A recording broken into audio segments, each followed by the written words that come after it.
شعبان المعظم میں ایک ایسی رات ہے جس رات کے اندر ہر انسان کی زندگی کے فیصلے کیے جاتے ہیں، اس کے رہنے کے متعلق حکم جاری کیا جاتا ہے، اس کے کھانے پینے کے متعلق فرمان جاری کیا جاتا ہے، اور اس کے گزر اوقات کی پوری تفصیل ذکر کر دی جاتی ہے۔ اس انسان نے دنیا میں کتنا دن باقی رہنا ہے اور کتنا خوراک اس کی باقی ہے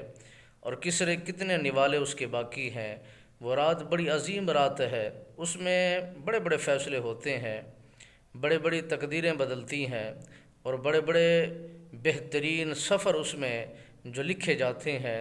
اور اس کی ترقی کے علامات لکھی جاتی ہیں، اس کی کامیابی کی علامات لکھی جاتی ہیں، اس کی بخشش کے پروانے داخل کیے جاتے ہیں، منادیاں ہوتی ہیں، خدا کی طرف سے اعلانات ہوتے ہیں، کوئی ہے بخشش مانگنے والا، کوئی ہے رزق مانگنے والا، کوئی ہے توبہ کرنے والا، کوئی ہے صلح کرنے والا، کوئی ہے ایک دوسرے سے محبت کرنے والا۔ جو منشا رکھنے والا ہوگا اس رات کے اندر اگر وہ بیدار رہا، بارگاہ خداوندی میں طلب کرتا رہا، عرض و گزاری کرتا رہا، اس کی ایک دو نفل پڑھنے سے بہت بڑا اجر ملتا ہے، ثواب ملتا ہے، برکات کا سلسلہ داخل کر دیا جاتا ہے۔ خدا کی رحمت برکت اس ماہ رات کے اندر رب العالمین کے حضور بہترین مقبولیت کی وہ رات ہے۔ جب بھی اس رات کے اندر انسان بیدار رہ کر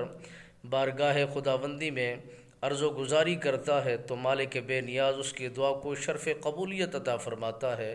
اور اس کی دعاؤں کو قبول کر کے اسے دنیا آخرت کا پروانہ عطا کر دیتا ہے، اور بخشش کے لیے اس کے لیے اعلان ہو جاتے ہیں اور منادی ہو جاتی ہے۔ جو بندہ مومن اس رات میں اس رات کا احترام کرتا ہے، بیدار رہتا ہے، میرے نبی سرکار نے فرمایا زمانہ اس رات سے غافل ہے، اگر انہیں خبر ہو جائے کہ وہ کتنا بڑی رات ہے، کتنا بڑی برکت والی رات ہے، اس میں خدا کی مہربانی کتنا ہے، خدا کی کرم نوازی کتنا ہے، خدا کے اصول اس میں کتنا اور انسان کے لیے کتنا فائدہ مند ثابت ہوتے ہیں، اور انسان کے لیے وہ کتنا بہترین ثابت رات ثابت ہوتی ہے، تو وہ انسان کبھی بھی اس رات کو ضائع نہیں کرتا، بیداری کا ثبوت دیتا ہے۔